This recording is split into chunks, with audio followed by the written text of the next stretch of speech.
So, Mom, Yeah? what do you think happens when you die? Oh, there's this really cool app I just heard about. It was developed last month, and it uses artificial intelligence, and it's called Chat with Jesus. And so you can ask Jesus your questions, and he'll answer. So, WWJD, what would Jesus do is no longer just a bumper sticker? Nope. So, so this is what I put in. I said, okay, what happens when I die? And this is what Jesus said. So, the question of what happens when we die is a profound and important topic. As for believers in me, Jesus Mom, Christ. You know I was raised UU. That answer is not going to work for me. All right. So how about we can also ask AI Moses or AI Abraham, or this is cool. If we get the premium version, we can ask AI Satan. Intriguing, but maybe another time? But I really kind of want to know what AI Satan has to say about what happens when we die. You don't believe in Satan. Let it go. What do you think happens? All right. So, no one really knows what happens to our souls, or even if we have souls after our bodies die. But I think we live on in the memories of the people who we've interacted with or otherwise influenced. I hope that my existence in the world now will make it a better place for generations to come. I think I agree. But doesn't AI change all of this if everything you are can live forever as artificial intelligence in some computer? Huh? Well, so if you die, then how you impact people is really important. Impact is how the memory of you lives on, and it's your salvation, in a way. Of course, it fades over time, but if the memory of you doesn't fade and the you doesn't fade, then you don't really die. Then everything kind of gets messed up. First, if you don't die, then how you impact people doesn't have the same bearing on your soul. It doesn't matter if people hate you or if you hurt people, because you're not going to die one day and leave it up to be determined by others. And then there's the problem that you might outlive your time, meaning that you'll carry the biases that were normalized during your time into the future when they really needed to be let go of a long time ago. That legacy won't die either. Is legacy really a thing anymore? But what are you really worried about here? I'm worried about all the people developing AI. I maybe think it might be the end of the world. I don't understand. Chat GPT is just a program that scans everything, everywhere on the internet, and creates the most likely response. It's automated research. It's not something that will destroy the world. It's actually super helpful sometimes. There's a lot of fear around something that's just a bunch of lines of code, but really it's not like AI that takes over the world in the movies. There's a difference between science fiction and science reality. True, but science fiction often precedes science reality. Think of the comms on Star Trek. Flip phones, really. And AI has already led to a massive months-long strike in Hollywood. Actors and writers are concerned about how AI can essentially replace them. AI can write a script. It can even copy actors' voices and faces. And that's why the strike is incredibly important for the rest of us. It answers questions we all have about AI and how the tech is used. But think about how the tech can be used for good. We've seen over the years how plenty of people have formed relationships with Siri or Alexa. It can even be helpful for people who have trouble with socialization and just need someone to talk to. I remember when we first got Alexa, and I went crazy that summer talking with her and asking her everything. But still, The AI now is a lot different from Alexa.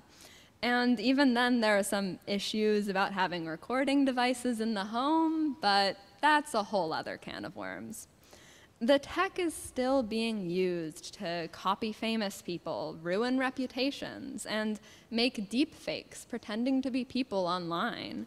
It's scary thinking about how the online world is being fictionalized. But you can't blame the technology if it's used for nefarious things. But it will be used this way, and that's the big problem. With Chat GPT, the tech was released to everyone online with absolutely no regulations and no testing. We're living in the testing phase, and if it goes bad, you can't suddenly take the technology back. It's already out there, and it's here to stay. We have to adapt to it in real time instead of planning ahead for what problems it might create. But it was released that way to give everyone access to the technology so that people in power couldn't monopolize it and use it for only their needs and deny what can be an incredibly useful tech for the average person. Just last week, there was a hacker convention in Vegas, DEF CON, where the best hackers and the public were encouraged to find ways that AI does bad stuff. And then regulations may be put in place to help mitigate the issues that arise. Well, one of those big issues is data scraping, how the AI mechanism was trained to pull information off of internet sites and then mix it all up in its technological brain and spit out information. No citations unless asked, and a violation of copyright and all kinds of intellectual property by just taking information from people who never allowed it in the first place. Everything written on the internet, ever, is potentially being read and used by these algorithms without the author's permission. This isn't a future problem, it's a past problem. Even if we put the regulations in place now to protect intellectual property, that doesn't save all the people who have already been harmed by it. Their creative and ideas and knowledge have already been integrated into the algorithm, and they can't be removed. Okay, I guess you're right. Even this sermon will be fodder for AI if we post it on the church website. AI has the potential to help so many problems we have. It can optimize anything. Water usage in farming, transportation networks, and all kinds of other things. It has the potential to be a revolutionary technology and change the world for the better. What about social justice then, like Chat GPT said in the reading? Well, I have to doubt that. If it's scraping from everything on the internet, like you said, then it's only going to pick up on all of our biases.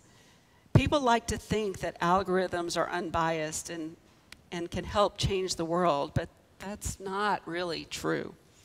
The people building the algorithms are biased. The sources that are training the AI are biased. And in the end, we've created AI in our image. It has our biases, even the old ones that we thought had died out. But after giving a computer our biases, we can wash our hands and say, it wasn't me, it was the computer. And the computer is objective, but it's not. So then you still think AI can be good? In some areas, a lot more than in others.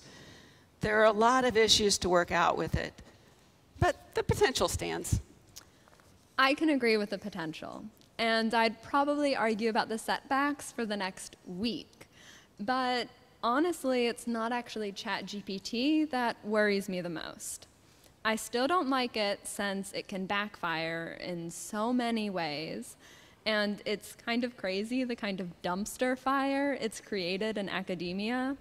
But it's AGI that I worry about, artificial general intelligence. which would be building an artificial human with consciousness and problem-solving skills just like us. Not a language model like Chat GPT. We're talking androids, not algorithms. You mean like Data on Star Trek, or HAL in 2001: A Space Odyssey? A lot of people don't think androids like that are ever really possible. We don't understand the intricacies of how our own brains work. How could we build one artificially?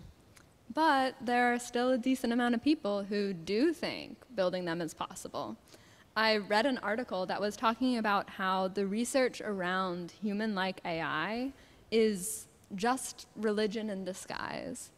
They want to build a virtual human so that maybe we could all download our brains into the program and live eternal virtual lives without pain and death and worries. Then we'd be entirely fulfilled. So like a sort of virtual heaven? If everything you know and think can be transferred to a robot, do you die when your body wears out? Exactly. We wouldn't exactly be human living in a world like that. Ah, like the Matrix. They would get rid of everything that makes our human experience unique and special, but you can't get rid of the bad half of the human experience. We can be joyful because we've lived through sorrow. The human experience can't be simplified to just the good times.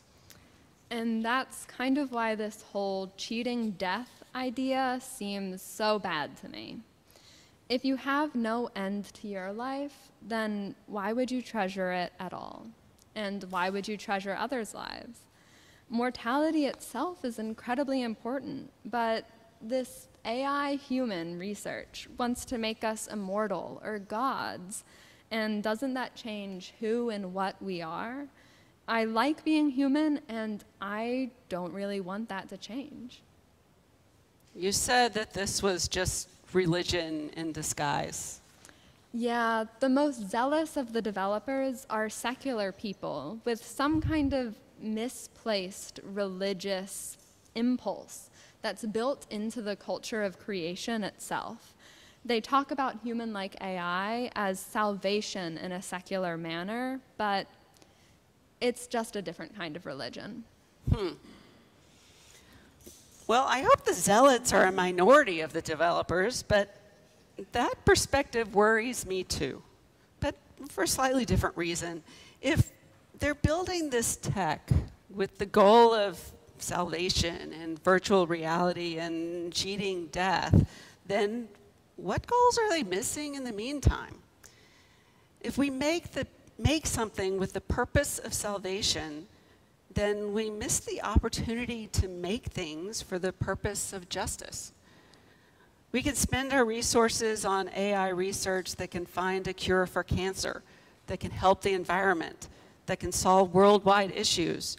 But if they focus only on a computerized humanoid, then we may dismiss the issues of justice in the pursuit of that lofty goal. We can't be so concerned about our salvation through AI that we lose track of the times we're living in and the real issues that affect us right now. I wrote a paper a few years ago for a class where I talked about how researchers in both human-like AI development and in the search for extraterrestrial intelligence have come to somewhat worship this idea of a higher intelligence that could come to our society and save us all, solve all our problems, and fix the world. There are a lot of smart people working on these issues, and as much as I want to encourage people to study and learn and develop what they want, I feel like I can see our resources and our time slipping away as we focus on this instead of on solving the problems we think a higher intelligence could solve for us. Maybe we could make a higher intelligence in the next 10 years that can solve global warming. But what if 10 years is too late? But if instead of developing a higher intelligence, we put our efforts into creating programs now to solve the problems, then we could still be living on planet Earth for the next forever. There's no guarantee of salvation in a higher intelligence. It's just hope. And then there's also the elephant in the room. In the movie characters that we showed in our video montage earlier, how many of those AI characters were on the good side, like Data, versus the bad side, like the Terminator? There's so many stories out there of a higher intelligence coming and destroying us because they can make calculations for the greater good. And the greater good calculations don't always come out on our side. That always seems to be the main point of these AI stories. It's never about the tech itself. It's about us. It's about humanity and whether or not humanity is good. Not just if we have a good or bad effect on the world around us, but whether our emotions and paradoxical thinking is good. AI is perfectly logical and humans aren't. And that seems to be the message of a lot of these stories. Imperfection and humanness are what make us strong and what make us better than just a program. That might just be what AI confronts about us. It asks us to consider what exactly makes us human and makes us special. If AI is as smart as us, then intelligence can't be it. So then what really makes us these beings that feel and think the way that we do? Maybe we're scared of AI replacing us in more ways than one. It might not just make jobs obsolete, but humanity. Boy. Well, that might be what we're scared of, but there's still something special about humanity. For a long time, people thought that humans were special because of how we use language to communicate. But now we know that there are other species that communicate in ways we don't understand. Then people thought it was tools. But we know of multiple species that use tools, not in the same way, but they use tools. Then we thought it was our creative brains, our intelligence, our science that made us special. But AI can solve math equations and create art. And it means we're no longer special in that way. We can't distinguish humans from AI using any of these measures. Well, there has to be something to distinguish us from a computer. Then what makes us different? It's not our brains. I'd say it might be something more metaphysical like a soul, but that seems like a cheating answer since there isn't really a way to prove it. So what makes us human? Love. Love. Love. Forgiveness. Hope. Even pain and despair. But mostly love. I don't know if I buy it. People fake love all the time. AI could fake it. There's a script to how love works. Watch a rom-com and you'll see it. But we know that love is more than that. Rom-com script doesn't encompass true love. Real love is messy, and it exists everywhere. People love all the time. You cry at the end of a movie because you fell in love with the story. You hold the door for another person because love extends even to strangers. You hold people close to you because you love them enough to never let go. You forgive someone because you love who they are beyond their mistakes. And you hope because love defies reason and rationality. and you despair, because sometimes love hurts so much. But love is always there. So then love's the answer. It's why we aren't just computers. We love so naturally in a way that wires and code can't mimic. All along, Hollywood was right. Love always saves the day. And next thing you'll be standing up and saying that all along it was our UU values that made us so strong and so human. Watch.